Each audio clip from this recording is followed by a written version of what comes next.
Hey film fans, let's talk about Psycho 2, the surprisingly successful sequel to the all-time classic, Psycho from 1960.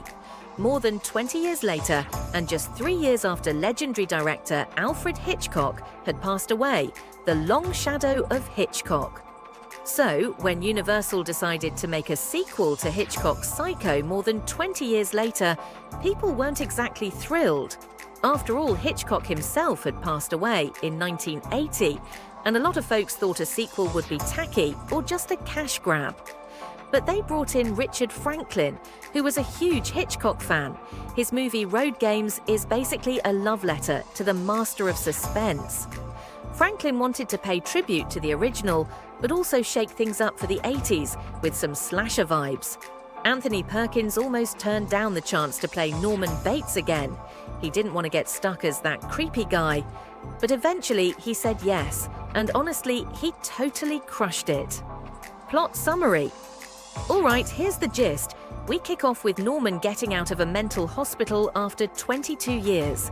His doc, Robert Loggia, says he's ready for normal life. Norman tries to get back on track. He goes back to the Bates Motel and his super creepy family house. He even picks up a gig at a diner and ends up roomies with Mary Loomis, Meg Tilly, after she has a blowout with her boyfriend. But then Lila Loomis, Vera Miles, Marion Crane's sister from the OG Psycho, absolutely loses it about Norman being free. She's convinced he'll start killing again, so she's out for revenge. Norman's world starts to unravel fast. He gets creepy calls and notes from Mother. Yes, still dead. People around him wind up dead.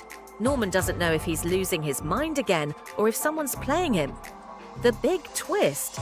Mary, Norman's new friend roomie, is actually Lila's daughter. She's been roped into Lila's plan to drive Norman crazy as payback for Marion's murder. Shocker, their scheme totally backfires. Norman snaps for real. The ending is wild. Norman finds out his real mom is Emma Spool, his so-called aunt, who basically confesses to murder. Norman kills her, drags her body into the house, and, yeah, he's back to full-on psycho mode. Cast and performances. Anthony Perkins is honestly incredible. He makes Norman seem sympathetic and scary all at once. You know you shouldn't root for him, but you still kinda do. Meg Tilly didn't really want to do a horror flick at first, but she nails it as Mary. Vera Miles brings back that original psycho energy as Lila, lots of intensity and emotion. Robert Loggia is great as Norman's understanding shrink, and Dennis Franz is hilarious and super slimy as the new motel manager. Production notes. Most of the movie was shot at Universal, yes, including the original Bates house and motel.